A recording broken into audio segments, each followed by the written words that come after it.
How to set up your first project in AudioTool. First of all, open your browser and log into your AudioTool account.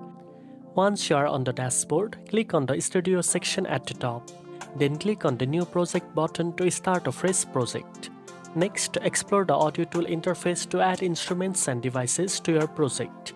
You can drag and drop synthesizers, drum machines, and effects onto the workspace.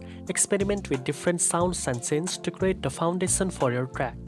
After setting up your instruments, arrange your first pattern or loops using the sequencer. Adjust volume levels, pan, and add effects to each track to refine your sound.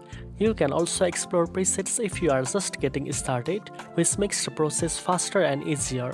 Finally, save your project regularly to avoid losing any progress. Click on the Save button and give your project a name that you can easily identify later.